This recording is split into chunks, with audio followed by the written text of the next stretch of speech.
Hello everybody, welcome back to the channel and welcome back to Luke and Friends. This is kind of a soft launch of the second season of the show. I haven't uploaded in like fucking ages, so sorry about that. But yeah, so I'm really excited about today's guest and excited to be kind of jumping in with a bang here. And a lot of my guests, you know, we've done pro wrestling and we've done kind of the fashion industry, and we haven't touched on MMA at all, which I've been really excited to. So this first guest of mine is a super decorated athlete, both in jiu-jitsu, Muay Thai, kickboxing, and other martial arts. And he's making his professional debut June 3rd in Oshawa at the Tribute Community Center for RISE of the Pheonix, put on by Durham Fight Series. Without further ado, my guest, Bubba Picard. Hey, how's it going? Good, man. Good, man. So I hope I kind of gave you a good enough intro there, but just tell the audience a little bit about yourself and who you are so we can kind of know where we're starting here. I'm 23 years old. Martial arts has been pretty much my staple ever since I've been 11 years old, and it's been a wonderful thing that me and my father have gotten the pleasure of experiencing together. My father and my brother too. My brother doesn't train as much anymore, but he was still a big part of my upcoming, making me like the tough kid that I am today. But yeah, so pretty much since I've been 11, I've had the pleasure of chasing my passion, chasing my dream, and doing it alongside my father as he's one of my head coaches. And since then, we've traveled the world and accomplished a little bit, and we're excited to accomplish a lot more coming up. Oh, let's go, man. So, yeah, that's kind of what I wanted to start with is kind of just chronologically bring us up to speed on, you know, your very first training session to where you are now. So the questions are going to be pretty straightforward, but so the first thing I kind of want to start with is what made you decide to get into fighting or training martial arts, and what martial arts did you start with? Okay, awesome question. So we came, it was me, my mom, then my oldest sister, and then my brother, and then me. I'm the youngest. We always came from, like, we were always wrestling as a family, stuff like that. My dad was always watching UFC, and funny story, I remember it clear as day being like a young 10-year-old kid, and my dad looked at me, and we were always like messing around, and I was just shadow boxing. I didn't even know what shadow boxing was in the air, but I was just using my imagination, fight in the air. And my dad looked at me and said, he's like, "You're gonna be a great UFC champion one day." And just something clicked to my head, like the way that he looked at me and how much belief he put into me with that one statement. I just never looked back since then. So we lived up in Huntsville, Muskoka, and my dad put me into judo, and that's where we started. And it was an emotional journey for sure, just as I didn't start off winning. I truly didn't. I went the first 2 out of my 4 years of doing judo of not winning a single match, and really having to face that type of adversity. But through having a strong character like my dad to be there and motivate me and give me that drive, that's like not everything has come from a win, you know, like success is built off of failure. Somebody that tells you success is the opposite of failure is wrong. Failure is a great part of success. So like those 2 crucial years I found really built me into truly understanding who I am mentally and physically and what I need to do to take it to the next step. So from there, I got into kickboxing at 15 years old, so I've been doing that for 8 years now, and it's just one of those things that just clicked mentally, physically, spiritually, and I just never looked back. Within a year and a half, I was fighting for a world title in Italy, and I was able to win a world championships for WKF, an amateur title, and that was kind of like what really got the ball rolling. It was like, no turning back now. Yeah, man, for sure. So, you know, you train like every day, it seems like. And I remember a good example of this is one time me and my cousin, who's also like filming videography, you know, Brendan, the owner of the gym we train at, wanted us to shoot an upcoming fight night they were doing, right? And I came in at like midnight or something just to like check out the lighting and how the setup was going to be, and you were in the gym at midnight, and I was like, what the fuck are you doing here? So like, for a question, what were you doing at the gym at midnight? I was just finishing up training. There's just something special about the gym, you know what I mean? Like it's like time kind of pauses for me, you know what I mean? All the stresses that I have, they kind of just be left at the door. So I'm never in a push to get out. I always just like to take my time, slowly move, shut my brain off as I get ready to leave and head home. So I was really just finishing up my training, stretching, calming my mind down before I went home. Dude, that's so sick. So I remember like, I just went in there and I was like, dude, this guy's like this guy's living it, you know? I did. I actually lived at the gym for a little bit while I lost my car. I had a key, of course, but B gave me permission, so I just grabbed a crash mat, grabbed my pillow and blanket, and I would spend nights at the gym just to make sure that I was going to be able to do there to make enough money to support the living that I need to do. So yeah, for sure. And not only, do you spend so many hours in the gym training, you also work at the gym too, which is really sick. So tell us about a bit about the kind of classes you teach there and the age groups and the people you work with. So I teach, I assist with the jiu-jitsu and the wrestling. I'm the assistant for that, but for our kids' Muay Thai program, I'm the head instructor, and I also help our adult program too on some Monday nights and Thursday nights. My true passion is I do like working with fighters. I like working with kid fighters, but I really do love teaching kids. So I teach kids from a range of 4 years old all the way up to 12 years old, and then they move on to the adult class, which I still teach them and I'm still part of their journey. But I've always had a lot of passion working with the younger generations. Yeah, for sure. And I mean, even sometimes I've been just working in the background and stuff, and that speech you give at the end in the beginning of class to the kids and the kind of the calisthenic rules and mantra, that shit just fires me up, man, right? And even as an adult, it's good to remind yourself of we all think we want to be some badass and I could be a killer if I'm on the streets, right? But then you see these kids and it's they're not here with the mindset of oh, I could fuck someone up, right? They're here with the mindset of I'm gonna become the best version of myself. And sometimes I see in adults we kind of lose that why we're doing it, because we kind of see the UFC champion in ourselves, that we forget it's not just about the awards, right? It's about yourself. That's a big thing. We have a dojo kun, and we make the kids say it at the start and at the end. And one of the lines is "seek perfection of character," and that's a very powerful saying, and I'm very grateful in the position, because it also, just like what you said, it reminds me of that, because it's so easy to get lost into I want the championship, I want to be pro. I wish this for so long, but my father would always make me step back and understand it's not the destination. It never is. And when you get to the destination, you realize it's not that big of a deal. It's the steps, the journey along the way, where you make those connections and you go through those hardships, and that's what really shapes you into who you are and what you're meant to be. So it's that's the best, one of the biggest lessons that I try to teach the kids too, is it's not just an end game. It's not just to get your black belt. You know what I mean? It's to enjoy the moment and better yourself every day along the way, 100%. Yeah, for sure. And I think, I don't train as seriously as some of you guys do, as much as I'd like to. But I remember when I started doing jiu-jitsu, for example, right? I didn't really have any notion of what the timeline for earning new belts was, right? And I don't know what I thought in my head, but once I started meeting everyone, I went to the grading, and I was holy shit, it takes almost 2 years, if you're lucky, to get even your blue belt. I'm holy fuck. So immediately once even to get to the next belt level after white, you're looking at maybe even 2 years.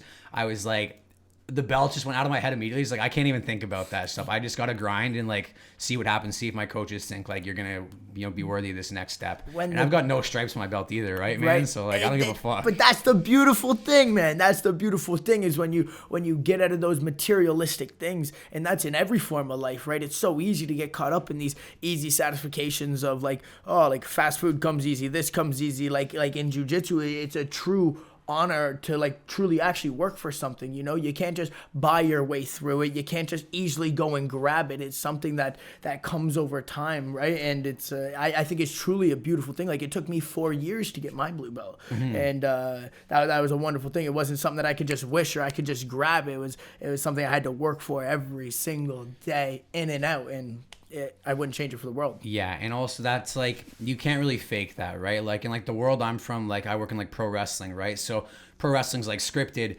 and people, if you have enough connections, if you're buddies with enough promoters, even though, some people think because wrestling's scripted that being a champion means nothing, which is untrue. Although it's a prop, you're being entrusted by your work rate is so good, your character development is so good, the fans love you to point, the promoters trust you enough that you can be the face of the brand, right? Yeah. So it's you do have to earn that title, even though it's not on an athletic level necessarily, or competition level, because it is certainly athletic, but it's not competition based. Competing, yes. But if enough people and you're buddies with enough higher ups, you can kind of talk your way into that somehow. Mm-hmm. But with martial arts, at least around here, what I've seen, you cannot fake that, right? You can't, and it's the scariest thing that I love, because again, I have to be true to myself. It's not anything that I could fake. I put blood, sweat, and tears to get here, and like every fight, I'm terrified because I can't just fake it. I can't just do a sweet talk to get me into where I want to go. It's like it's something that I got to wake up every day, feel that little bit of discomfort, and understand that, okay, if I truly sit in this discomfort, this is where I'm going to grow. Let's go to the gym. Let's sit in this discomfort. Let's push myself a little bit more. Let's go until that fear becomes a little less and becomes a little less, but it's only capable in my own hands. Yeah, and even if somehow you were able to kind of like work with like some sketchy like coaches who like kind of gave you like some free promotions or whatever, the second you get on the mats with someone and like you're getting destroyed, or like you go to a competition and you're like way out of your depth, right? Like people are gonna know, like even if you did somehow fake that belt, like you know in your own heart that like I can't actually beat these guys, right? And that's something I find really appealing about kind of my martial arts journey as well, is that like I know like there's no excuses. It's entirely dependent on the work I put in. So it's like, you know, me and there's another guy at the gym, Justin, who started the exact same time I started. Yep. And he's got, you know, 3 stripes on his white belt now, and I've got none. And I'm always like, damn, like if I trained as hard as him, I could have that by now.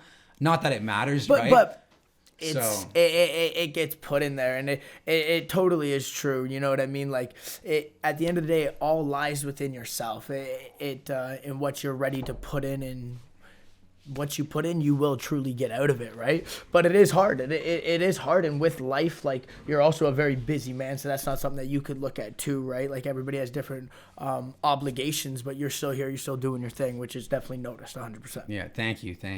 So, you know, we've talked about a lot of like the pros of like kind of the training life. Now, some of the cons that I wonder about, the number one thing I've noticed with you especially, and pretty much all the guys who are in on Friday nights, but you especially, do you ever feel like there's a lack of like a social life, or do you miss that, or is it just all worth it to you? No, 100. I would say when I was a little bit younger, I'm still very young. I'm 23, but definitely when I was younger, I feel like I was missing out. Like I would see my friends go to this fucking sick party, and I'd be like, fucking bullshit. Like, why can't I go? Why can't I go? Like, of course I know why I can't go, but I always felt like I was missing out on life. But it was like a post, I think it was like Wiz Khalifa said it. He's like, once you realize that the real kings go to bed early and wake up early, that's when you'll really start to find success, right?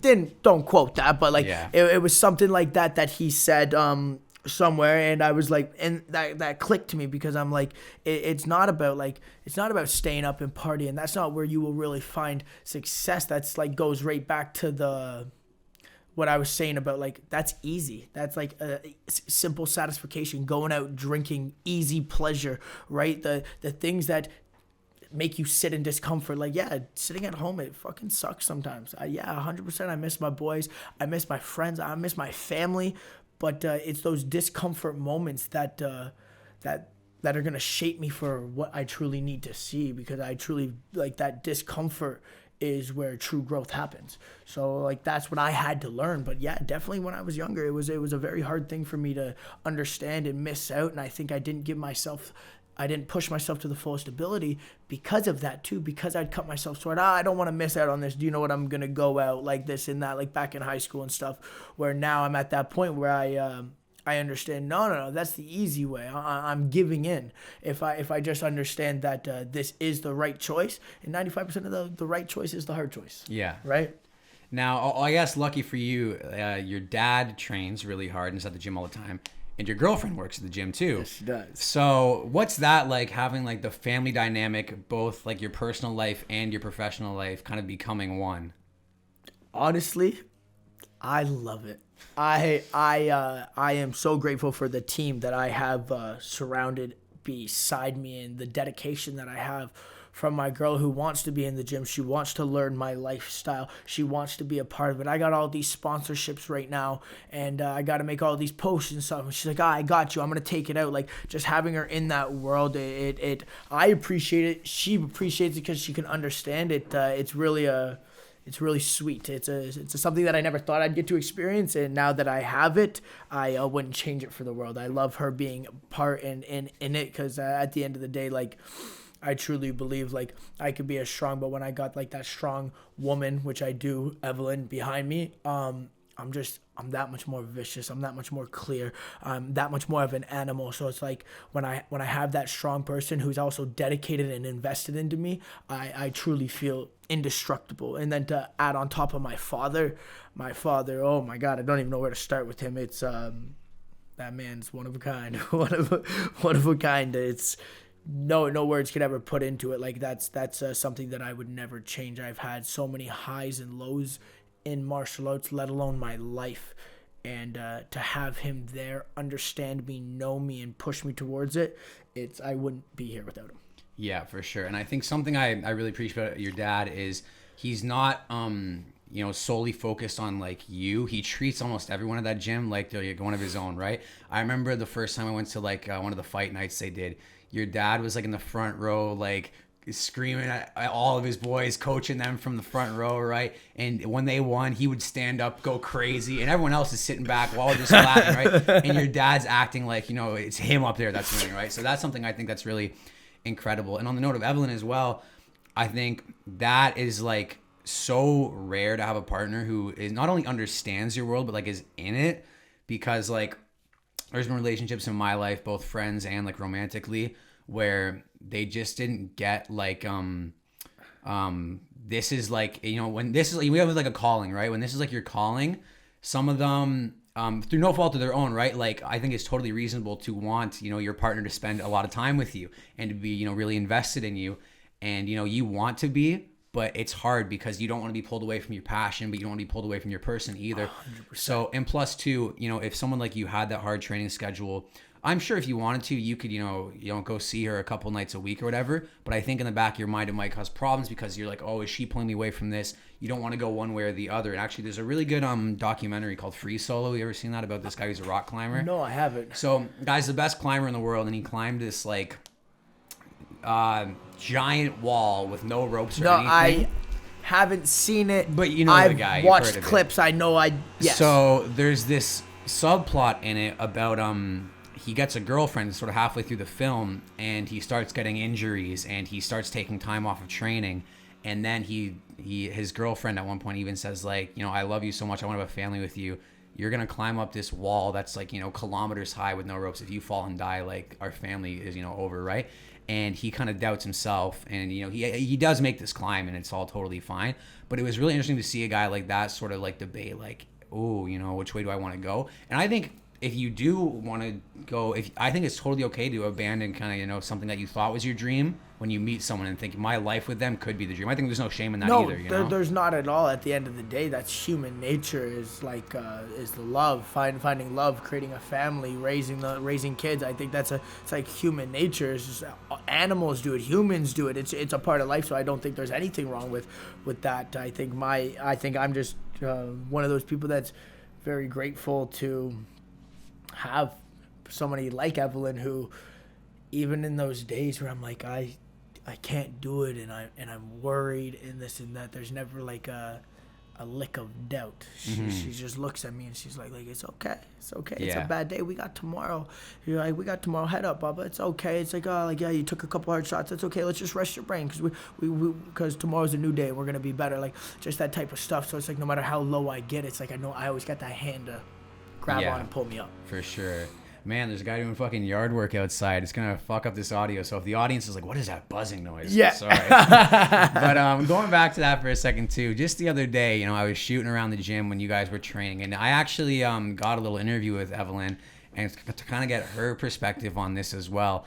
And it even made me a bit emotional, kind of the way she talked about you. I was behind the camera like, damn, like these, like what a fucking team, So I'm really excited to kind of put that footage together, and I think you guys got something really special, and I think it's fucking awesome, man. Thank you, man. Thank you. I really appreciate that. Yeah, no worries. So I think kind of going further on that, back to like kind of some of the cons, I wonder about. Do you ever find, when you're taking hits to the face and shit like that, you're getting all these like wounds, you're going through it so hard. Do you ever wonder, like, is there something that would make you like doubt this ever? Yeah, but that's why I love it, man. I fucking doubt it all the time, and but that's why I love it. I love it for the uncertainty. I love it for that challenge. That fuck, I don't know. Anybody can win with one punch. A bum on the street knows how to throw a punch. That could touch my chin and it could go. It's the truest sport to myself as I chase it. Like, yeah, I doubt it. Like, man, am I good enough to do this? Am I as good as I am? Am I as good as I think I am? Like, these are doubts that I have all the time. And like I said, it's just about like, I want to do it. So do you know what? I'm just going to buckle down. I'm going to drive up, and those voices get quieter. And some days they're really loud, and some days they're so loud I can't hear anything. You know what I mean? But I use that as a push, because it's like, whoa, another man can do it. He can do it. Whoa. That's what drives me. Well, okay, well, if another man can do it, I can do it. Like, if another human being that can bleed blood can do this, well, what's so different than him? What's so different than him? I'm fast. I'm strong. I got a smart brain. I got a good fight IQ. Why can't I do it? So then it's like I kind of go through those like, rah, and then I'm like, no. Back up. It's a very fucking roller coaster mind that I would say maybe not all fighters have it, but I know I definitely do have it. But it's what keeps me honest is the doubts, because I think when you go too much into your brain of thinking like, I got this. I'm gonna make this. I'm gonna do this. Okay, well then, do you know what? You're okay to miss a practice. You know what I mean? You're okay to miss a practice. You're okay to cut a little short. You know, like, you're okay to know that you didn't quite give it your all. But I got those voices in my head that are saying like, oh, it's time to cross my T's and dot my I's. Like, we're gonna make sure that everything's prim and proper and to the best of my ability. Because at the end of the day, of course, I'm into this game. Like, I had a dream, and it was alongside of my father, and it's to be the best in this world, UFC champion. I'm set on it, but I also know that life happens, and all I want to make sure that I do is I go out here and I give it my all. I'm okay to not make it. I am, but I'm not okay to say I could have been this back in my day. I could have been this if I tried harder. Oh, this and that, like yeah. And you see it a lot. A lot of old people do talk like this. Back in my day, I could have been. No, I could. No, there's no I could. It's I am or I'm not, and it's a vicious cycle in my head. But I'm ready to accept that. But the only way to accept that is to truly give my all. So that's something that I've had to come to terms with, and that's why I train so hard, because it's like, nah, like, I'm not gonna have a what if. I'm not gonna have a I could have. It's gonna be no, I am the best in the world. Do you know what? I gave my fucking best shot. Because at the end of the day, when I do raise a kid, I ain't gonna be telling no what if stories. When I got these kids at the gym, there is no what if stories. I tell these kids what if stories, I'm setting them up for failure. No, you gotta understand that if you want something, you gotta give it your best, and it's okay for failure to come. But as soon as you lose that mindset of not trying, well, then that's when you're a loser. You're no longer a winner. It's okay to fail. You can still be a winner. But the second you become a loser is when you just stop trying, when you take those easy routes. Yeah, for sure, man. Fuck, just even like the way you speak, like, you know, like I just fucking, like, you kind of seem like you've already fucking been a UFC champion, you know, and you've got this very fucking, you know, confident, not even confident's not the right word, just like, there just seems like a lot of like wisdom, you know, at your age. And like, I remember like when I was at the gym, like I first asked you your age and you said you're 22 and I'm fucking 22. And I was like, what the fuck, man? I was like, that's crazy. So that kind of makes me curious. Like, so you started training when you were 11, you said? Yeah. So throughout sort of high school, were you going this hard, like in your youth? I had a lot of distractions in high school, like as I said, and even just before high school, I was always like a troublemaker growing up. So it's like I was always that troublemaker. Teachers always told me like, you need to get a job. Like, you ain't gonna make it. Like this isn't the path for you. It's a 1 in a million, you know. And of course that kind of fueled me, because I'm like 1 in a million. I am 1 in a million. Like me, yeah. Like being like I gotta think like that. But I would say I wanted to go as hard. Mm-hmm. I had the intent to go as hard when you put me on those mats, but I was also tempted by so many more distractions, from girls to parties to just doing shit that I shouldn't have, skipping class, not living up to my full potential. So that was definitely mentally I wanted to, but I could say no, I was not training as hard as I should have. But it was about when I just got out of high school that I decided, like, no, like, there's no what ifs. Yeah. I think, though, you know, in your high school days, I think I'm glad though to hear that you maybe weren't going this hard or as hard as you thought you wanted to, because I think it is important that we experience sort of like all sides of it to really know like this is the lifestyle I do want to dedicate to this, and to make sure you tried going to parties and like getting girls on, but you've decided that this is the training lifestyle is really what's more important. It is for me. It's what brings me true joy, and I notice like when I don't have a goal, my mental goes. When I don't train, my mental goes. It's a very serious thing for me that above all, I will be a forever martial artist just for my own mental well-being, because I did that and I chased those toxic girls, and I went to those parties and drank too much and went down that little bit of rabbit hole, and I fought and I got suspended and I did like that whole life. But it was like that's also what taught me, I truly believe, so much about myself. I had to go through that hardship. I say to the kids I teach, like, pain builds character. All that pain that I felt, you're put with the decision to be a dumbass and do it again, or to learn and grow. And I'll tell you, I did it again probably 1,000 times, but eventually that pain got me. It was a stab in the heart, and I had to make that change, and it gave me that character and gave me that view on life where it's like, oh, I've been to that, let's say, dark side. I've been to that evil, no good people, those backstabbing people, that toxic environment that really allowed me to step out. But also I had a great fucking mother, great father that also gave me the mind and the tools to understand how to step out, and were there to help me step out. Because it was a big thing in high school. I was in a lot of trouble, and like I dropped out of grade 11, and like that was like my mom. I was like, Mom, like I'm either moving out and gonna live this life, or I'm gonna drop out. I need to go to a new school, and I need to start fresh with you. And my mom dropped out. She homeschooled me for a whole semester just to make sure I could, like, it just never turned her back on me. So like having that sort of strength and stuff always allowed me to be able to address, like, I know what real people are. I know what truth is. Like this is lies. This is fake. This is toxic. So it was that much easier because of the foundation that I was raised in. Gotcha. And did you do anything after high school, like try to get any credits to go to like post-secondary or anything, or? No.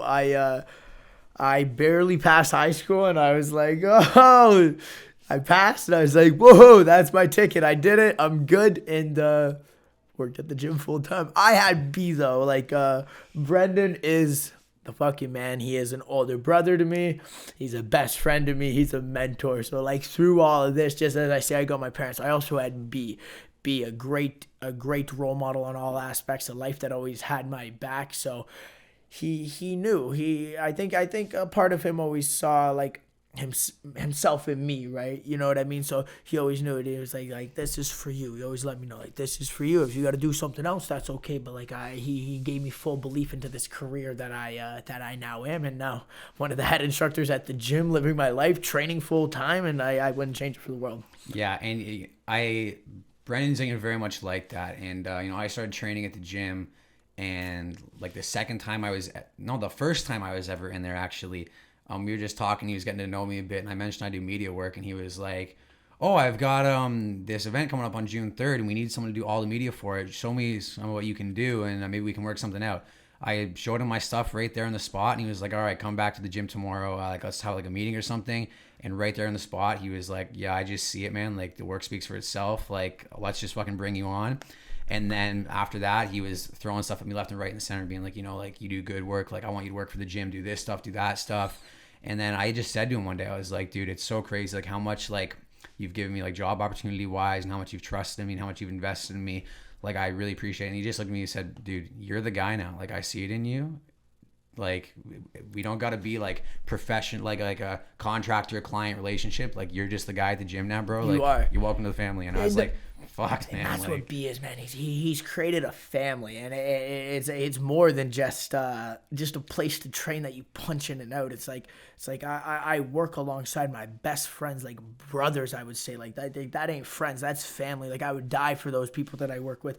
Like my best friends. The community that it is like no other. I've been to other gyms. I've done it. And I've never matched anything like Cal Samrit. So I give kudos, B. For sure, man. And I said to my friend one time, it's almost like a country club of like violence, you know? Like instead of going to play golf at like the country club, it's like, you know, we're going there to like to spar or roll or whatever. But like the social aspect is like, because, you know, you can go to any gym in the world, right? But you stay at a gym for the community, right? And like, especially on like, you know, I browse like all the martial arts like subreddits and stuff like that. People posting these crazy stories about like their instructors doing this out of pocket thing or that. And it's like, how do these people fucking stay at these gyms? Like, I guess we're just so blessed, man, to like be at the gym we're at. Like, it's crazy, bro. We are. We really are. We really are. Like yeah, there's just something about that place. Like I said, like that's my place, man. I could have the worst day, and I walk in there, breathe, leave it at the door, and I walk in, and it's like a sacred place to me. It's like, you know how, like, you go home after a long day. I'm home. You know what I mean? Like, I walk into that gym and I'm like, I'm fucking home. Yeah, And for sure. I love it. Like, a lot of people are like, aren't you sick of I have a personal, like, I got clients that I personal train, like, so like I'm there like 7 to like 10 a.m. personals. Then I train for a couple hours, go home for a couple hours, come back, teach class, do another personal, train again. Like people are like, you're there all day. Like, don't you burn out? And I'm like, yeah, but like, yeah, you burn out at any job, but it's like, it's different. I'm more just tired. It's not like I don't want to be here. Yeah. You know what I mean? So it's like, it is different. It's like, no, like, they're like, is it hard for you to train? No, it's just as easy because I'm able to separate it. Like, this is money. When it's trains, like, coach mode goes off and like that more animalistic version of myself comes out, like that more vicious side of me comes out, so I'm able to separate it. So it's like I truly love the situation that I have. Yeah, for sure. So, you know, I want to switch sort of to a bit more like questions about sort of not necessarily training, but just a bit more like personal life, because just stuff I'm curious about getting to know you. Was there anything you want, like, at any moment you thought, if I'm not a fighter, like, I'd love to do like this? Like, what are some other like hypothetical dream jobs for you, as crazy as they might be? Run a gym. Like a fitness gym or a fucking martial arts gym? Martial arts, like that's just like always what it was. Even before I was at Cal, I was like, I wanted to be a part of a gym. Me coming up, I struggled. I wasn't good at school. I didn't get it. Teachers didn't show me the respect that I felt I deserved, and I'm sure I was a dickhead a lot of the times too, but I'd like to think I was always that kid with respect. I was just like full of ADHD bouncing off a wall. It wasn't my fault, you know what I mean? So I kept getting put into this category and this labeled. So I never really had that sense of, you're going to be great here, whether it was like working on cars. Like, I didn't have a passion. I wasn't a good welder. I wasn't good with math. I can still barely read and write. But when I found martial arts, I found a sense of freedom.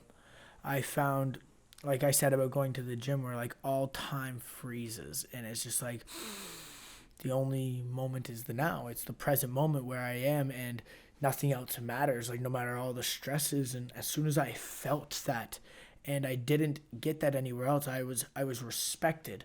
I truly believe I earned the respect that I got. Of course, you got to earn respect, right? But like I earned that, and I felt I was never able to earn the respect that I truly deserved anywhere else. Like, because I wasn't the smartest kid, and you know what? I couldn't run the fastest, and I wasn't the best basketball player, and I was just put into this box constantly that I didn't feel I deserved. So as soon as I got that respect, and I found that passion where I could drive, so like the two collided together,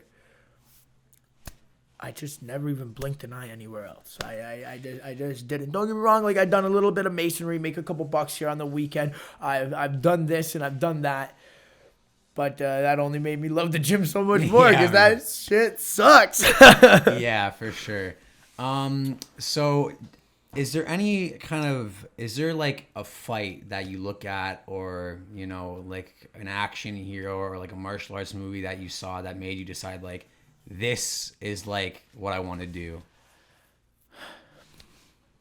My dad and my brother. I would say, like, my brother, made me want to be a really tough guy. My brother was a tough guy, so Riley, he was known, he was a fighter in the town, everywhere you went, oh, that's Riley, like, oh, he's the fighter, he's the tough kid around. He like really bred me to be the tough kid. Like I was also a little chirpy shithead to my older brother, always messing around with him, and he'd always beat me up and make me and like push me around. But like just watching him, I would say, and how people looked at him and the way he carried himself as strong and confident. And just as my dad, too, was just very much like that, too, I would say I more pulled that from them instead of the fights. Because when I watched fights, especially like as I got older, like 14, 15, 16 and on, I didn't really watch it as like who I idolize. You like, don't get me wrong.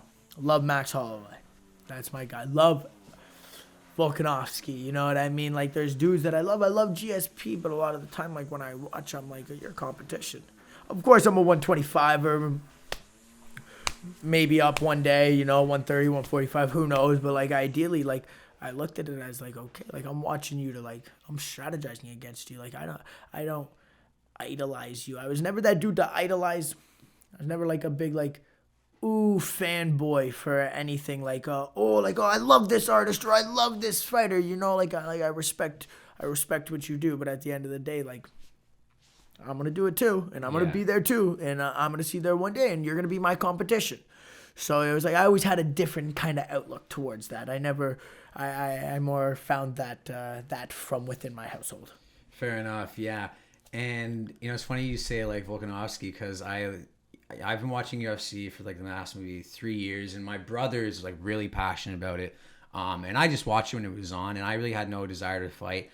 I read all day and I write all day and I watch movies, right? That's like my shit, is like movies and books, right? Yeah. And for the longest time I wanted to be an actor, and I pursued that professionally, and I got some jobs here and there. But then I just decided like the rehearsal schedule was kind of fucked up for me, and like I just had other opportunities come up for photo and media stuff that I decided I liked more, and I didn't want anything to take away from that.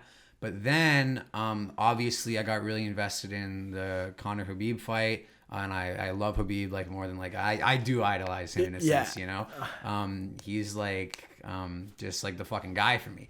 And then, but the thing I saw that made me actually want to train is Islam Makhachev versus Volkanovski, right? I watched that and I thought like, wow, like if Islam, this fucking guy, and Khabib too, like grew up in the fucking mountains, they didn't have like elite gyms, they weren't training at these like high class facilities. I find stories like that are really interesting, like or like Buakaw, right, the kickboxer, like when people train in like these really unconventional conditions and they kind of harden themselves from nothing.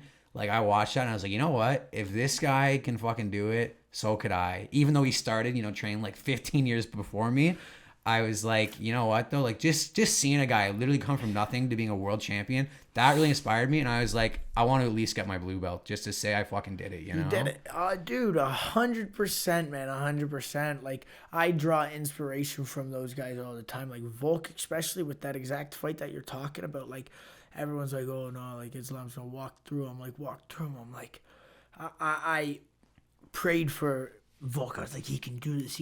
But like, I love that, man. Like when the world doubts you, nobody thought he could do it. And you know what I mean? I truly watched that fight. I think Volk won that fight, even though he lost. But like, that was the doubt. Islam's the man. Nobody can beat him. Walks through everybody. And then to have him do that, I'm like, that gives me that drive. You know what I mean? Like anything's possible. Anything can happen. My mom was always big on saying that. Like, like if whether you think you can or you can't, you're right.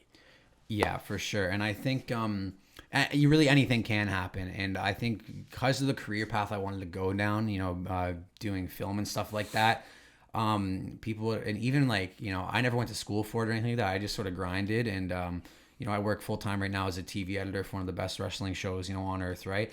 And that's like a dream for a lot of people. And I remember in high school, everyone would be like, I'd said, I'd want to go to film school or whatever. And they say, what can you do with a film degree? And I'm like, well, there's like 1,000 jobs on a film set, but the same thing you can do with any degree you get. Now, when you said you wanted to be a fighter, people must have said like, you're insane, right? Like, did anyone really doubt you ever? Oh yeah. Like even just like, especially when I was first getting started. Like I had like my close friends. Like I got like my one friend, best friend, Jordan. He's always been like, he came to Oklahoma with me for my last fight. He flew down with me, took time off, where he was like always been a staple where he believed in me. But like, yeah, at the start, like people didn't think it was real. Like I was also like, I definitely got in like a couple fights like at school and stuff like that. But it was still like, nobody was really ever like keen, like, oh, you can do this, other than like a few keen people. Like I had like a bunch of teachers tell me like this isn't the right like path choice, like you're insane, like why would you do this, you're not going to be able to provide for your family. Like I remember one said, and like this one thing, they're like do you know like becoming like a professional fighter and making a lot of money is like it's like 1 in a million, like you're not going to be able to do that. And I was like, boom, put it in the vault. Motivation, like 100%. Like, yeah, you tell me I can't do it, like I'm gonna do it. Watch me. Like I'm 1 in a million. No, I'm not 1 in a million. I'm 1 in 8 billion. Like I'm not the second. Like some people would be like, oh, you're the next Conor McGregor. Oh, you're like Nate Diaz. I'm like nobody. I'm Bubba Picard. I'm 1 in a million. Like you can't. You can't redo this. This isn't. I'm not trying to be anybody else other than myself. And that was like it was that type of motivation when I got my dad in my corner. Like, nah, you can do this. Stay true to yourself, and it'll happen. And then I got like these teachers. Oh, you can't do it. It's 1 in a million. And my dad's like, how? You're 1 in 8 billion. You got this, kid. Like, boom. I'm like, you're right. I do got this, right? So exactly, yeah. And it's so good to hear you talk about your parents being so supportive, because in high school when I wanted to be an actor. Same exact thing. People like the chance of becoming like a Hollywood actor, dude. It's pretty much impossible, it's so untrue, right? So untrue. And in grade 12, I was in 3 plays simultaneously. 1 in school, 1 outside of school, then 1 in the Etobicoke. And then Etobicoke, that's where Evelyn's from. Yeah, so I was also in choir. I was also on the dance team at school, and I was doing all sorts of creative stuff. And I would never do my homework. And it got to a point where I felt so bad for my teachers because they keep asking, where are these assignments? You got a 50%. I gave all my teachers, I informed them in an email, and I said, listen, I appreciate the effort you guys are putting in, but, English class is like, don't chase me down. Don't worry about me. I'm giving you like a warning. I'm pretty much going to coast through with a 50. And if I get the work in, I get the work in. If I don't, I don't. Every teacher came up to me after and was like, you know what, I respect that. If this is what you want to do, I can't make you go one way or the other. I'm not going to, waste time being like, get this in. If you know what you want to do, fair enough. And even my photography teacher was like, you know what, man, that's awesome. And I had a 50% in photography of all things. And then on the last day before exams, I did all the work I was missing.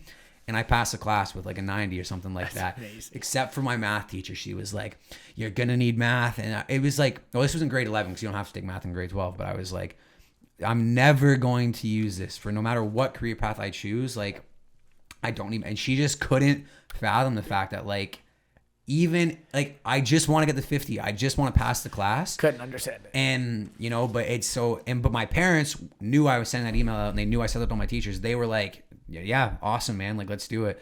And then even after I graduated, I was like, I don't think I want to go to film school. I want to just kind of take photos, see what happens. And my parents were like, awesome. And then even one day I said to my dad, I was coming on 3 years of a gap year, right? And I was like, should I go to film school? Like, I'm not making enough. My dad was like, no, just go 1 more year, see what happens. Like, I don't think you should waste money on school. Like, you're good. Like, believe in yourself. And then here I am now, right? And I haven't looked back since, and I've never thought about going to school since that. So, like, it happens, man. It happens. So, and it's going to happen for you, I think. It does, man. It really does, and that's what people don't understand. Like, I think the school system has a lot of benefits. I think it has a lot of negatives, too. I think it puts a lot of people in a box, and I think most of the big dreams are being shut down in a school system. You know what I mean? Like, no, you need this. No, you have to do this. No, this is the way. No, there is no way. There is no way. There's new ways every day. Half the people, you know what I mean, that are making big money did not do it the conventional way, the buy the books way. It's the non-conventional way that's really taking over on where people are being successful. It's thinking outside of the box.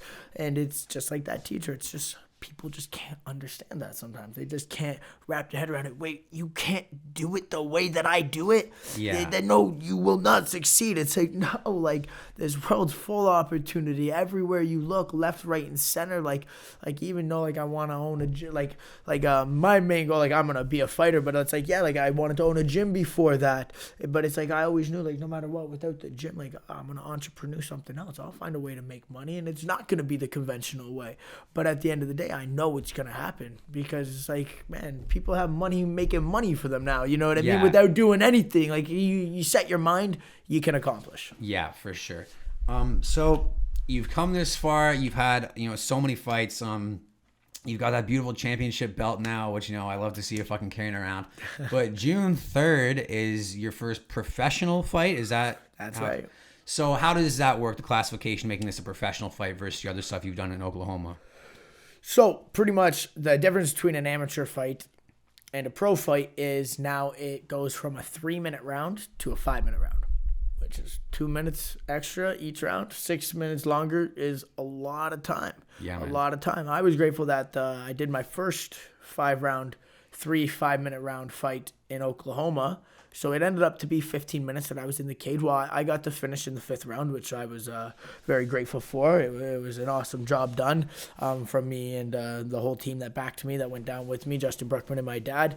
But so I was grateful to get that to kind of prep me for this 3 5-minute rounds, because it's a big jump. If you train 3 threes, well, you got 6 more minutes that you got to work in that cage, right? That's a lot. So I would say that's a big thing. And then above that, it's just the mental that comes in it. Like, anybody can do amateur. Yeah. So it's like the pressure comes on a whole nother level that I felt. Like, it's definitely, and I think I'm putting a lot of the pressure on myself too, but like, this is my dream. Like, it was a bittersweet moment, like signing that contract with my dad and my mom. The whole family was there, and it was definitely like a bittersweet thing to be like, holy shit. Like, yeah, like, it's not where I want to be, but this is a milestone to get to where I need to be and where I will be one day. And it was huge. It was huge. So I didn't know when, I didn't know how. And then once I heard about this coming up, this June 3rd, I was like, there's no better time than now to do it, right? Like, right in the backyard, making history for Oshawa, putting on this show. It's going to be like the biggest show besides the UFC in Ontario.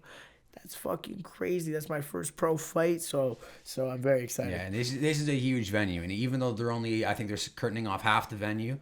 I think 3/4 or half. I'm not. Yeah, it's still, it's huge. And is this the biggest venue you fought in?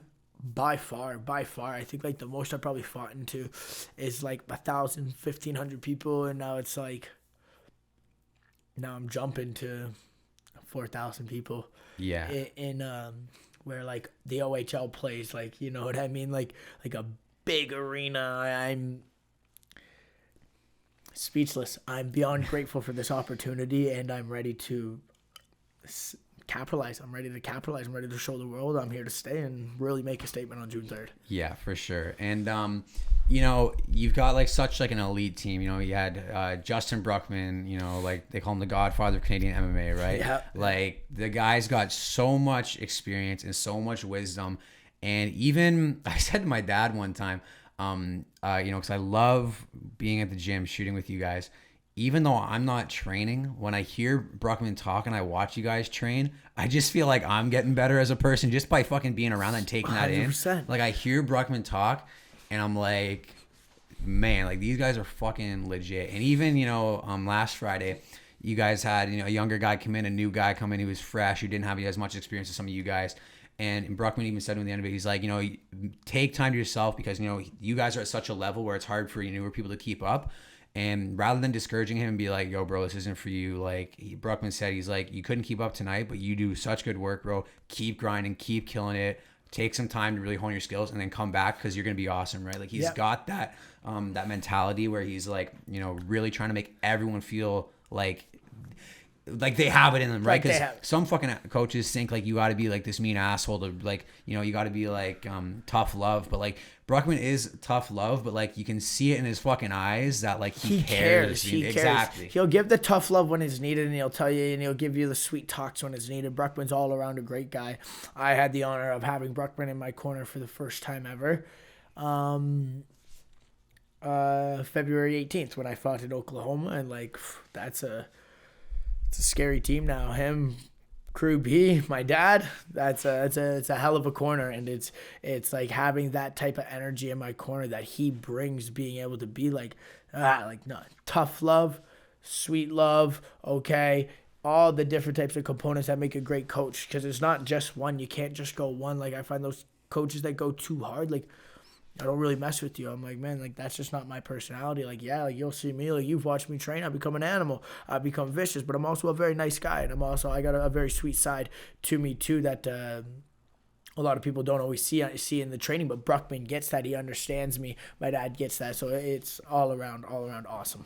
So, random question too. I've always been curious about, how did you lose your tooth? Was that an MMA related accident or just a life accident? That was a life accident. Really? Yeah, it was a good one. Good. It was. I was at the wrong place at the wrong time. Is that it? Fair enough then. Yeah, I'll leave it there. Me and my best friend Jordan, we're doing shit that we probably shouldn't have at the age of 18, and we were in a place that we weren't allowed to be at 18. Yeah. And this happened, and now I just rep it. Now it's just one of those things where, you know, I got a tooth, I got like a flipper, I pop it in, I don't even bother with it anymore. I've just built such a persona around it and a character around it. I'm just like, you know, when I actually have the money to get it properly fixed, I'll get it fixed. Until then, I'm just living my life. I'm happy with it. I think though, you know, it adds to the character, right? It adds to the mystique, and people assume naturally, you know, it's a fighting thing, right? Because I mean, you've got the cauliflower ear, and you've got, you know, the fucking war wounds. People see that, and they're like, "Oh, this guy must have took a fucking big hit to the face," you know. I did, like I got it. So like the original accident that happened. Any parents that are watching this, just remember I told your kids it was a biking accident. But I got it capped, so like it wasn't my full tooth that it was gone. I got it chipped out just a corner, so I got it capped. But I got it capped in a fight camp. It was my first ever main event fight, bear shin fight, and then I was doing literally my last sparring round. Bop, bop, bop. This dude teeps me in the chest, slides up off my chest because I'm sweaty, hits me in the face.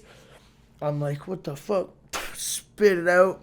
Tooth is in my mouth guard. I'm like, I just remembered Crew Gorin, who trained me for that fight. Crew Gorin, I call him Sensei. He's an absolute amazing person, and he's just amazing. Big reason why I passed high school, off topic though, but like big reason. Sat down, tutored me just out of the kindness of his heart to make sure, because he always believed in me. But I remember when my tooth fell and hit the floor, he picked up the mouth guard, knocked the tooth out, put it back in my mouth, and he's like, back to it. Went right back to sparring. I was like, okay, here we go. But then the reason I had to get it fully removed is because then in the fight, won the fight, awesome fight all around. I feel I dominated every round, but in the clinch, right before I dumped him, I got him up with a big, nice foot sweep, kicked out his legs in the clinch when he went to knee me. But before he did that, my head was here, and he brought a knee up, and it wasn't hard or anything, but it just touched where that tooth was. And the mouth guard, I don't know why, it just hit it, cracked it in half. So now it was too small for it to ever, for them to cap it anymore. So then I was like, oh, well, here we go. And that was high school. I finished grade 12 year, no tooth. That's fucking sick, man. But actually, so a lot of people don't know about me. This tooth here is not fake, but I got so you can kind of see it's a bit shorter, right? Yep. So I was in this garage, and I said to my friend, pass me that hockey stick. And at least we're like maybe grade 6. And rather than, tossing horizontally like a normal person, he fucking javelined it at me. And I was like, oh, what the fuck? And it hit me in the tooth. And the tooth actually split in half. and it was split in half entirely, much shorter than you see here. And they put like a cap on it, and then I used to bite my nails a lot, still do. And one day it just cracked off, and I was like, fuck. And then it happened to me again, doing the same thing, right? And then when I got braces put on, they said we can actually mount the brace up here, and it'll pull your tooth down. So a bunch of this, it's not root, but like, you know when you see teeth, how they kind of angle up a bit? Up here is actually the tooth that's in the gum, and they just pulled it down a bit. So lucky, dude. I wish they could have pulled mine down. Yeah, so they couldn't pull it down deep enough without exposing like the root. Yeah. So they're a bit uneven, but still, no, you got great teeth and more teeth than me, so it's a plus. Thank you, man. So yeah. Anyways, on that note, so you've had tons of fights. How many fights do you have total, like MMA fights in the cage? MMA in the cage, I'm 3 wins, 1 loss for my amateur record. Nice. And how did that loss come? That loss came in Texas during the mid of COVID. I decided, because our whole government shut us down and said we weren't allowed to do anything, packed up my stuff, went to the state that allowed me to do it. We got a good team down there, Team G. That's like Mark De La Rosa, Montana De La Rosa. They got a bunch of up-and-comer studs. There's this one sick 125 Colton Loud. He's on the up-and-coming 3 first-round finishes for all 3 of his pro fights. Like, just like a stellar all-around built team. So we went down there, me, Nico, Crew B, Justin Condi, James Clark. We all went down there. That's the fucking dream team right there. That's like the whole June 3rd card. That's the whole June 3rd card. So we went down there. We got a house. We lived there. So everybody lived there for 2 months. And I had one fight there, and I got a first round submission. And then as we were getting ready for the other one, just some complications. B had to come back, so it was just me and my boy Nico. Mark had to coach Montana De La Rosa in a UFC fight, so he was away that weekend. So all coaches were gone, so it was literally like just me and Nick. And at that time, nobody else, like, because of work. James Clark is a roofing. James Clark Roofing. If you're in Lindsay or surrounding areas, hit him up. But if like James Clark had to leave, he had to go roof. He had a job, you know what I mean? So he left for the winter seasons, but he couldn't leave all the time. But and then Justin Condi couldn't stay anymore either. And my dad was amazing, where he was like, man, like, there's nothing for you here. You can't even train with training partners, really. Like, it's, you know what I mean? Like stay down here. So he just sent me some money so I could stay. So me and Nico got a different house, and it was just us two. We actually got caught in a snowstorm too in Texas. That was like, so it's like there's been one like since then too, but like, that thing was like fucking historic. Yeah, that dude, millions and millions of dollars in damage. Like, if we didn't have a gas stove, all hotels were booked out for like such a far distance. It was insane. I remember there's like the kitchen and there's 2 doors. So it's like the door would open up to the living room, the door would open up to outside. We closed both those, but luckily this door had like slits in it, so it had air. We just started the gas stove manually. That was our only source of heat. We woke up woke up in the morning from the power being out, snow and ice storm. So cold, because like the walls ain't built like they are here in Canada, right? So it's like right away, within the power going out, within an hour, our temperature is as cold as outside. Mm-hmm. So it was horrible. So we had to sit. We all cuddled up on a little mattress. All 4 of us. We brought 2 mattresses into the kitchen. We're all 4 cuddled up onto this little mattress. It was a good time playing poker. But after that, like pretty much right after that, B had to leave, and Condi and James had to leave. So then it was just me and Nico. So we did the best we could. We went out there, we had a fight, but it was like the first time that I really haven't had like a coach. Like Nico's like, he's coached me before, but he's always been like the second coach. Great guy all around, Nico. He's like a brother, like one of my brothers in arms. Like, I die for that guy. But he even said to me in that fight, like, I remember getting tagged hard in the first round, and I just had one cornerman, Nico, and kind of rocked me a little bit. Didn't get finished. Fight went the distance, but I remember him telling me after, he's like, man, like, I was kind of in cell shock too, because like I have just never seen somebody hit you like that. Like, you've never taken damage like that. So like I was in a shock. I wasn't ready, right? So it was like we went there, and we had the adversity. We had the easy way out to, you know what I mean? Like, let's go home. There's no coaches. Let's back out. Let's this and that. But we chose to we took the Warriors way, and I wouldn't change it for the world. I faced adversity having my coaches leave, just doing that part, and I faced adversity in that cage. Having that challenge, taking that loss, I think that built me, that helped me become who I am today in the ring, to understand, like, okay, like, shit's real. Like again, cross your T's, dot your I's. Like, it's a real sport we play. It's you can play basketball. You know what I mean? You can play football. You don't fucking play fighting. Yeah, and Bruckman spoke about that not too long ago on Instagram during like a weight cut. He was posting all these fucking pictures of everyone, like, sweating it out, like in the bathroom with like the fucking hot water, the steam everywhere. And you really can't like half-ass it. Like, if you want to be like a pro, and like even like some sports, obviously you shouldn't miss practice and stuff like that. But even if you want to be like a pro level lacrosse player, like, skip a few practices like that, those are skills that like you retain, right? But with fighting, it's like if you take like a week off, like you find that you come back and suddenly your stamina is taking just like a little 5% hit, stuff like that. But that's huge though. Like that 5%, you feel that 5%. It's important. And especially now that you're going to these longer rounds, right? So you got to fucking train that much harder.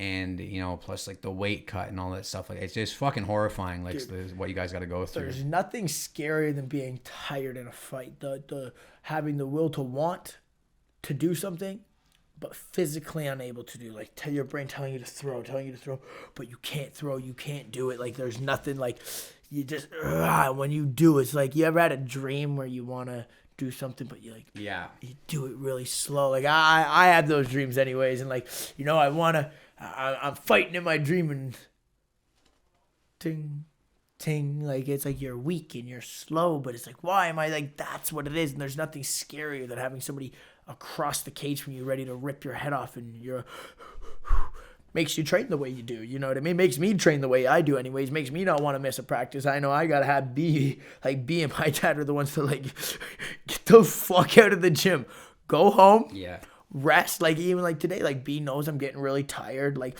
training's just a lot right now, and B's like, no, he's like, I was supposed to teach 6 a.m. boxing. He's like, no, cancel your 2 personals tomorrow, no 6 a.m. boxing. He's like, you don't come in till the night. He's like, sleep. Like, B's good with me like that, because I don't have that switch, because I fear having another man being able to hurt me like that. And it's something that your cardio is, anybody can change their cardio. You know what I mean? Like to be outskilled is one thing, but to get tired, well, you're just a fool. Mm-hmm. You that is lack of preparation.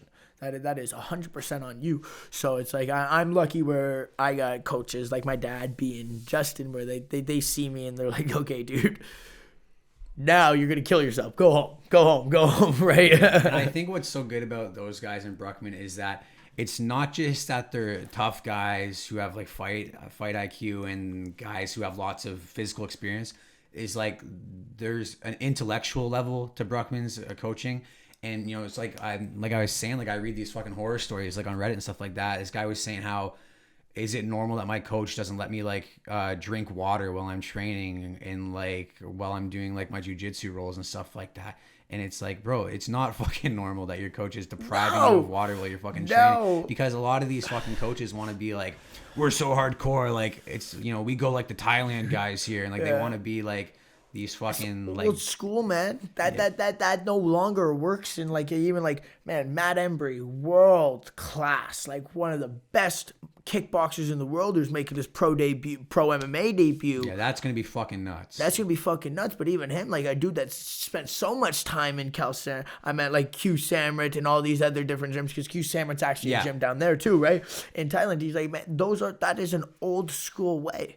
That is an old school way that will not allow your mind nor body to survive. You can't train like that. And we have this science element to it now, right? Because before, like back in the day, you see the physical results only, but now, with fucking doctors and, nutritionists, like we see like there's a whole other game outside of the gym to training. 100% mental, like that the mental aspects of like how to prep your body the best, and then the physical body is like what to eat to prep your body, how to train, what's too much, what's not enough. Like even like to the way, like a lot of people run. I don't run in my fight camp. Like, don't get me wrong. Yeah, I'll do stair sprints here and I'll maybe hit a run, but I really run to do my stair sprints. Dude, those stairs by the creek, they'll fucking get you, man.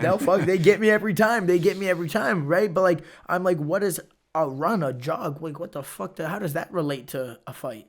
One pace the whole time, medium.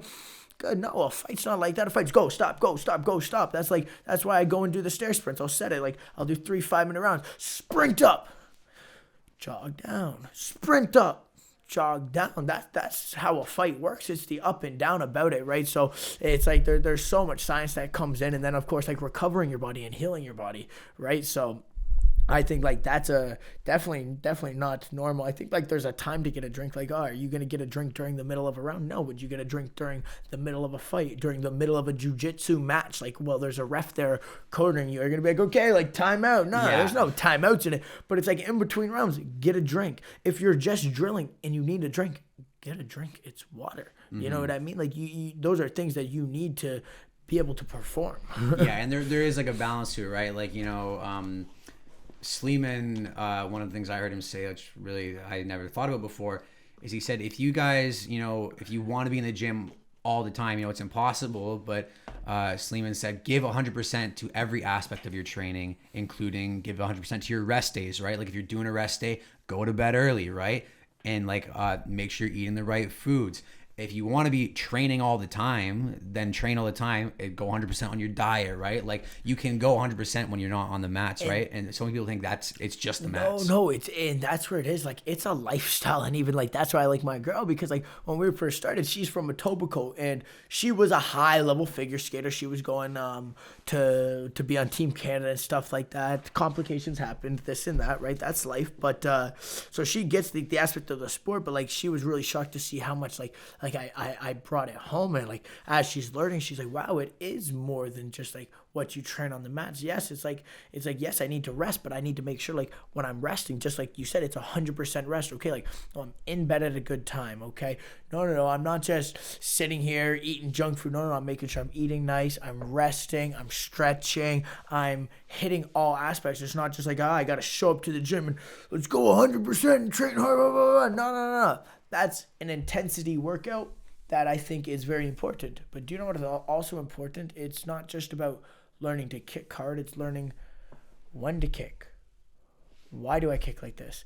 How do I kick like this? That's something like that I really spend a lot of time in, is that mental aspect of the training. Like when I'm here, like when I go to pads, I'm gonna go train with my dad with pads. We ain't doing hard pads. I already did hard strength and conditioning session. I already did a hard MMA session. Now I'm gonna go get in there and I'm gonna give 100% to my training. But what is my training? My training is gonna be my accuracy, my timing, my watching the patterns that my opponent is creating. Watch that rhythm step. Watch how we threw that same thing 3 times. Okay, now I counter. Now I move. Picking up on these little traits that help me build my fight IQ. That's where it really is, man. At the end of the day, I don't care. Like, I know I'm fucking tough. I'll rely on my toughness when my IQ won't work. If we're both, like, head on and, like, he's just as technical or more technical than I am, well, guess what? I'm going to make it a bloody bloodbath.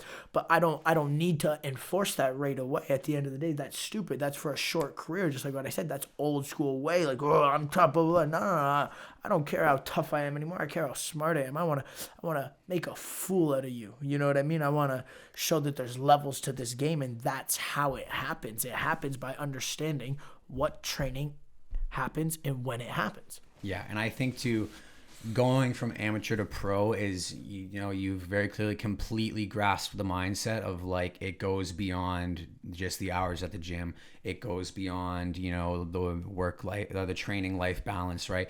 I think to be that real pro, to have that championship mindset, is to make it like every aspect of my life has to play into how I'm training, right? 100%. Like I just convinced my girl, like in our super small apartment that we got a couch and this little love seat, and I mean, like, it's like a little love seat, and I just convinced her to, hey, let's get rid of the love seat. Why? Well, I want a portable sauna so I can come home and do my recovery, so I can give 100%. So it's like I convinced her because she's the fucking best.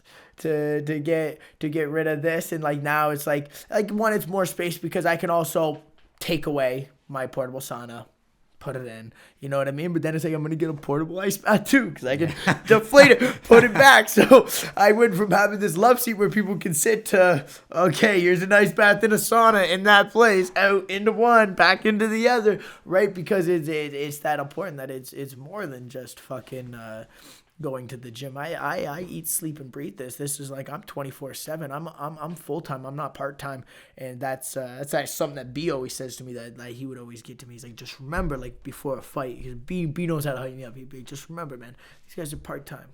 He's like, you eat, sleep, and breathe fighting. He's like, from teaching it to training it to studying it. He's like, you don't do anything else. You don't know anything else. He's like, so go make that statement today. And I truly believe, and I live by that. Like I am full time. I'm a full-time martial artist, not even just a fighter. I'm just a full-time martial artist, and I wouldn't change it for the world. Exactly. So, going into that, June 3rd at the Tribute Community Center, you've got this debut coming up. What do you think this whole event, Rise of the Phoenix, means to sort of the, not even just Ontario, but just the Canadian mixed martial arts scene? It's huge. It is huge just to be able to, like, for this level, one, like the level that we have on this card that's coming up, like Justin Condi 4-0, James Clark 7-3, 6-fight win streak, like what, like on the verge of getting a call, making the debut, Matt Embry, like 37-7 losses, like fought the best in the world, Sanchai, like world titles, absolutely insane. You know what I mean? Yeah, and like, a lot of these guys are kind of like hometown guys, right? But Matt Embry has a global audience, right? And he's a world champion for glory, like an unrefutable fucking record this guy's got. 100%, and the best part is he's an Oshawa native. Yeah. He's like born like Oshawa's his stomping grounds, right? So it's like I guess it's bittersweet for him too to be able to get to do that and perform, because he hasn't fought a lot in Canada and Ontario because it's so hard with the medicals, right? That's what we're really seeing right now. But no, it's huge. It's game changing. Like I said before, like to have the biggest show in Ontario besides the UFC, that's huge. That's huge. That's and then like for our show, for our first show too, and I say ours, but just because I'm connected with everybody, right? But like for Durham Fight Series first show, that's next level. That's next level. And do you know what it comes by? Again, it comes by our community. It comes by Bruckman Martial Arts, starting that gym. Bruckman, then what happened? Cal Samrit, Rob Reed, okay? Joe Elliott, all these dudes. Then what did we create? Well, then we created Rebel Alliance. Then we got a small group of dudes, like how that those Fridays started out small. Me, James Clark, Nick Cambasis, Justin Condi, Hashmat, who doesn't really train anymore right now, started off as that, and JB and B and my dad, and then it just got more, and people started to see, but it just started as like this Rebel Alliance that we started between gyms that had the same dream of becoming great in all aspects of the martial art community, to Durham Fight Series. So you see it like this wouldn't happen without our amazing sponsors that we have, that they have. It wouldn't happen, and all that started from Bruckman with the dream, that threw Brendan a dream, that gave Rob Reed a dream, that gave Joe Elliott a dream, that became Rebel Alliance, that then became this huge community that people now want to back, and they back it for a reason. They back it because it's truthful, it's honest, it's real. And people want to get behind what's real and something that truly gives better. And above that, also Hearts for Martial Arts, like that huge charity that's also big support of this is just makes it that much better, right? So I think all around it's mind blowing. Yeah, for sure. And I think it definitely, to me, it's kind of represents like almost like kind of like a new chapter, like in the Ontario martial arts scene, because you've got like They run shows at the Rebel Nightclub, and they run shows at Battle Arts Academy. And those venues are awesome, great staff, great teams. But this is like people see like, oh, a fucking arena show near them. It's gonna be like just awesome to know that like, holy shit, like we can see like world class athletes, right? It gives me like jitters. I remember we have like junior coaches that help out. So our way to get back to the junior coaches that volunteer their time is we do outings. So we did an outing. The first outing that we did was we went to the Tribute Center and we watched this dirt bike and BMX show where they're doing flips and all this. And I'm like just looking around and I'm like, holy shit, this is huge, right? Like this is big. And above that, then I look, this ad comes on. This ad comes on of James Clark smashing this guy. King Condi smashing this guy. I'm doing a backflip off a cage. It's amazing. I was like, holy, this is the real deal. Yeah, I edited that ad the night before too. Did you actually? Yeah, bro. Because I shot this whole kind of cinematic thing, and then Brad was like, dude, this is awesome. This is really beautiful footage, but like we need something that like, you know, dads are going to see guys beating the shit out of each other and be like, oh, damn. And I was like, okay, my bad. So I was kind of going off one direction. He was going off another. So like the day before, I cooked up this crazy edit, man. I think it worked. So. It worked because even all the kids are like, oh, that's Bubba doing the flip. They're like, no way. Like they know me. Like, why? It's not that exciting. But just the fact that like, oh, Bubba's on a big screen made it that much more exciting. Yeah. Like, holy shit, I'm on a big screen. Like, what? Yeah, Mama, I made it. Jesus. For sure. And we've had some meetings about kind of like with the Tribute Community Center staff on what we're going to do visually for the show. And like some of this stuff, like people are going to be blown away. Like the entrance ramp we got and like the graphics coming up on the screen and like the shit we're going to be playing. Like, it's going to be a hype, bro. I can't even wait. But on that note, I'll just finish off with two quick sort of more fun questions for you here. This is something I'm curious about. If you could train with any martial artist, UFC fighter, you know, one fighter, anything like that, who would you want to train with throughout the history of martial arts?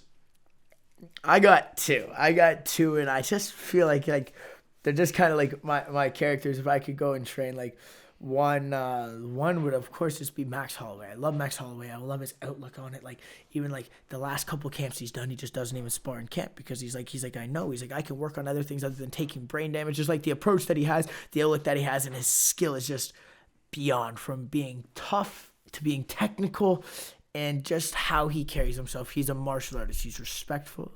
He's true. He's a kind human being from what I can see on a camera anyways. Yeah.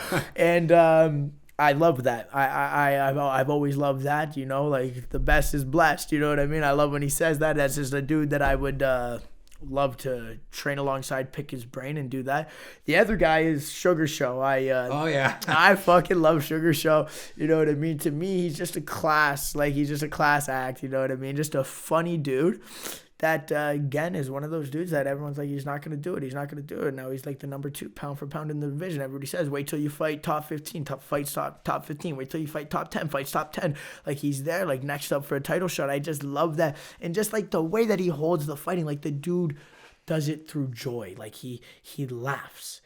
And he makes jokes, and he's funny, he's unique, he's himself. And not like I would ever like carry myself to his type of style because I'm different, but I like that. He's himself. He's built a brand upon himself, and that's something that not a lot of people do. And if you really want to make it, you need to be able to market yourself and do that, and he's done that. And I love the way he's done it through being funny, but also doing what he says. Yeah, for sure. So this next question, I ask every single guest this question. You might not have a single answer, so you can say a few, but what is your favorite movie of all time? Oh, dude. Wow. That is good. Me, myself, I am a comedy guy.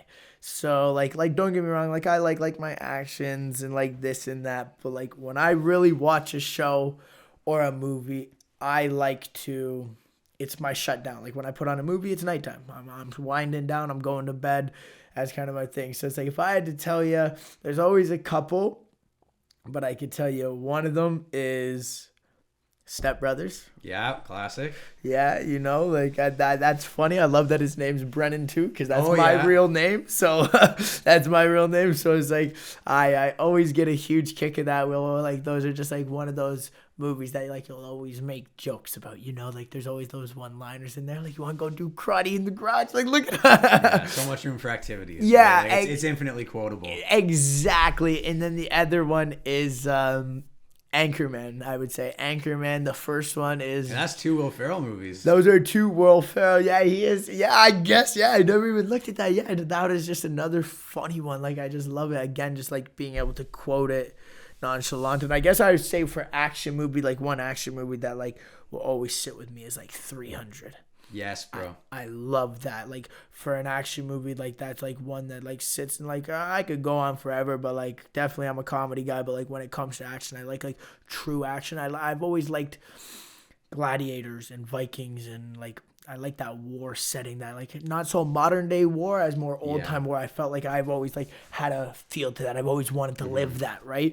And 300 is just such a pure story because again, it's something that they thought could never happen. Like you know what I mean? Like they doubted him. The bigger, higher, stronger people doubted these little people, and these little people made a beyond statement. And the thing about 300 too is it's almost like the fact that it actually happened is nuts. Like it's almost like the odds are quite literally impossible. 300 people against like 100,000 fucking Persians surviving. Like although they didn't win in the very end, but like the fact that they fucking were like this close, they slaughtered fucking thousands of these guys. And it's just like, it just shows like if you train hard, be fucking elite and dedicate mentally to that, bro. Like, and they fucking did it, bro. They did it, yeah. So that's it. And two, you know, the image of the Spartan is like the kind of like the modern like apex of like what a warrior should be. That's it. Like a Spartan. Like I look at myself as like you know, like I always say like be like strong like a Spartan. Like you're the modern day gladiator. Like that type of mentality, right? So that's how I look at it. And yeah, those are definitely my movies right there. Those are great picks, man. Those are great picks. Well, thank you very much. And before we wrap up, is there anything you want to close on? Anyone you want to shout out? Tell everyone also your socials where they can find you.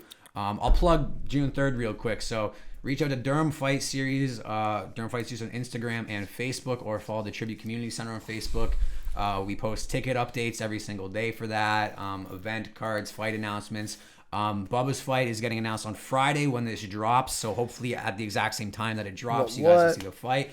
So Durham Fight Series on Instagram, and if you want to follow our gym, Calsamrit Martial Arts, we'll also be sharing a bit more personal side, show Bubba training, very intense fight camp, and I'll pass it off to you to take us home. Awesome, guys. So my where I really do most of my work is Instagram. My Instagram handle is just Bubba Picard.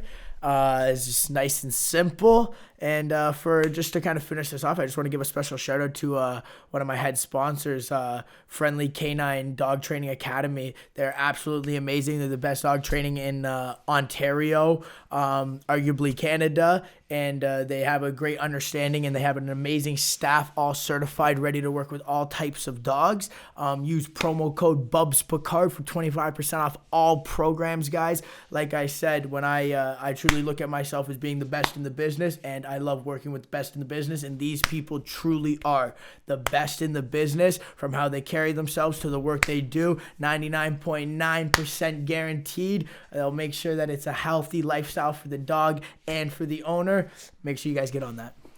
Perfect. Well, thank you guys so much for checking out the show. And I hope you guys enjoyed. And if you got any questions, I'd love to have Bubba on again, perhaps sometime after the fight. Maybe that'd be great. I think that'd be amazing. Hear your thoughts on that. So yeah, guys, hit us up with any questions in the comments. And I know y'all are going to be asking me, will I ever finish the Pacific reaction videos? Maybe. So, anyways, I do hope to make a return to YouTube, uploading more constantly. The studio's back up. I've got a million fucking book reviews locked and loaded for you guys. So those are cool. Some upcoming stuff like that. But don't hold your breath on the reaction videos. But more podcasts coming soon.